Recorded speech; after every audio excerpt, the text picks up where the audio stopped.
Histórias de navios fantasmas, elas existem há séculos. Inclusive, tivemos uma súbita explosão desse tipo de história lá no final do século XVIII para o XIX, quando um rei afirmou ter visto justamente um navio em torno de uma grande aura vermelha que depois teria desaparecido e que ele acreditava ser o lendário holandês voador, o navio que teoricamente teria sido amaldiçoado na época das grandes navegações, lá nos séculos XV e XVI, a pegar e vagar eternamente pelos oceanos, justamente devido às blasfêmias do seu capitão. Pois bem, Navio Fantasma é um filme de 2002 que traz essa temática de volta. E o que acontece? Estamos agora em direção a novos filmes do tema, com A Maldição do Kimberly chegando, e vamos falar então dessa obra do começo do século XXI. Eu sou o Luiz, sejam bem-vindos ao Monstros Aventuras. Pois bem, primeiramente, qual é a trama de Navio Fantasma? Aqui nós temos uma equipe especializada em resgatar coisas perdidas no mar, principalmente navios perdidos, né, que naufragaram, né? E o que acontece é que, devido a certas leis internacionais, eles utilizam isso tanto para pegar e a comando de outras pessoas, resgatar navios específicos para determinados grupos e empresas, quanto também pegar e achar algumas coisas que estão perdidas, né, pelas leis internacionais, faz parte daquilo que eles conseguirem pegar uma porcentagem da grana para eles. Isto é, vira propriedade deles algumas coisas que são encontradas quando são em águas internacionais sem ninguém reivindicando, por exemplo. E o que ocorre? Eles recebem uma missão específica de um navio perdido perto de uma região lá do Estreito de Bering, que para quem não conhece, é a região fina de terra, onde quase não tem conexão, que é quase tudo gelo, que conecta justamente a questão da América do Norte com a Rússia, lá pelo Oceano Pacífico. Só que quando eles chegam no navio, coisas estranhas começam a acontecer de forma cada vez mais bizarra, inclusive dentro do próprio barco, e eles vão descobrindo a história do navio, que é o que aconteceu com toda a tripulação que sumiu? O que diabo está acontecendo? Que navio é esse que parece que desde os anos 60, na verdade, desapareceu misteriosamente? Pois bem, aqui nós já temos algumas coisinhas interessantes, que é o fato de que toda a trama legal de Fantasma, aquilo que ajuda a te envolver, não é simplesmente as mortes sangrentas que acontecem, apesar de serem bem interessantes e divertidas aqui.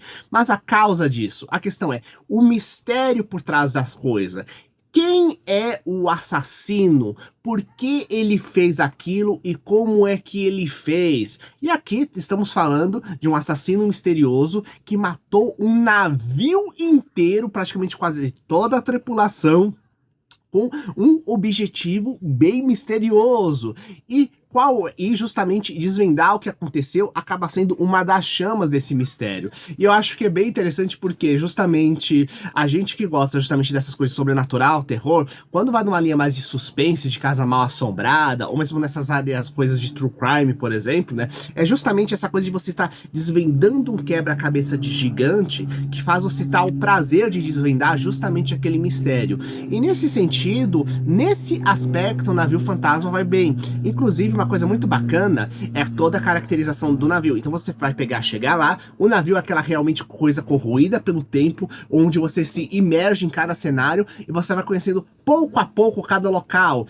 A sala do capitão, a sala de máquinas, a sala de festa, as cabines. Pouco a pouco, tudo vai sendo mostrado como ficou depois daquele tempo, e pequenas marcas sendo em cada região, onde que vão dando as pistas desse quebra-cabeça que você vai solucionando.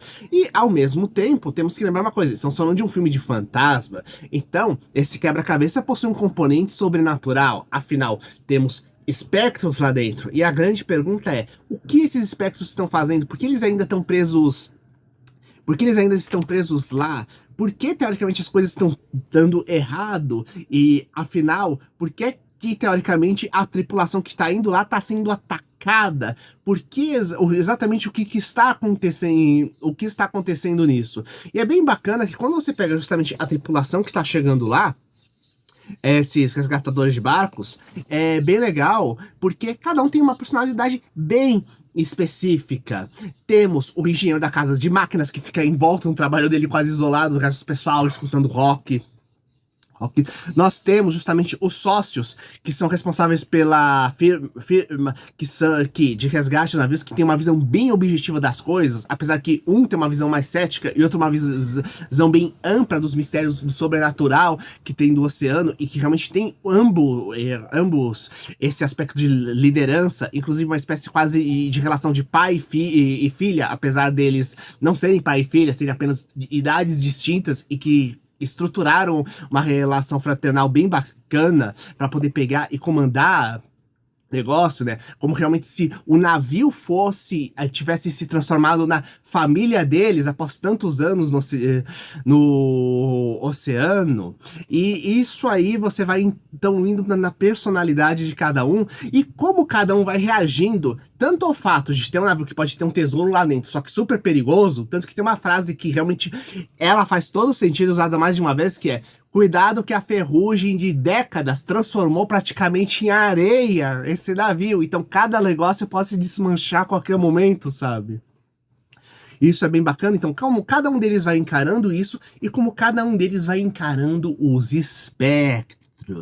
E assim a gente vai desvendando os mistérios do navio, e talvez um dos mais interessantes deles seja justamente da menininha fantasma, de por que que ela está lá, o que que está acontecendo. Inclusive, o filme, ele faz uma introdução bem bacana, porque ele mostra o primeiro grande assassinato que tem dentro do navio, e você realmente não sabe quem é o assassino, por que amassou dessa forma tão cruel, e resolveu matar tanta gente de uma vez, sabe? Afinal, se você quer roubar alguma coisa, por exemplo, você pode pegar sua coisa e simplesmente cair fora, dar um jeito... Poderia dar um jeito de cair fora do navio, ao invés de você ter que eliminar toda a tripulação, né?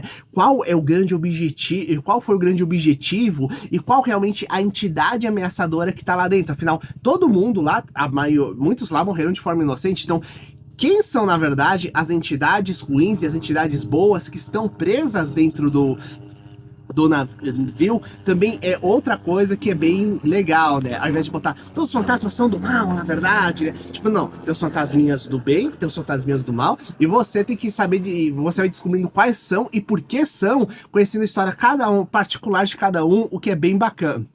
Até ter o grande plot twist de o que realmente aconteceu com o navio inteiro e por quê, e que gera uma mega sequência de ação bem bacana no final. Não que o pessoal vai sair dando porrada no fantasma, apesar que tem umas porradas no fantasma com tiro, porrada e bomba, literalmente, no final da história. Mas realmente é muito mais um filme de investigação, como quase todo navio fosse um labirinto, com pequenas pistas sendo mostradas do que realmente aconteceu, e você tem que tomar cuidado porque existem fantasmas que não querem que você descubra essas pistas lá dentro, sabe? Eu acho isso bem bacana. Inclusive porque é o seguinte, uma casa mal assombrada, ela tá em um determinado local, e aquilo que faz com que você, por exemplo, não possa sair, ou seja porque tá todo... ou porque tem uma distância muito grande em relação à civilização, diga-se de passagem, você tá no meio do mato, né, então é bem complicado, né, uma cabana no meio do nada... Ou mesmo porque tem algum tipo de armadilha sobrenatural que faz com que você volte sempre para casa quando você sai, às vezes. Agora, quando estamos falando do navio, estamos falando de água por todo canto. Você não pode simplesmente pular no navio, ir na água e nadar, porque tem trocentos quilômetros até o oceano, sabe? Então a grande pergunta é, você tá preso dentro do navio? Fantasma. E agora? Como é que você faz para sair de lá e voltar para a civilização, sabe?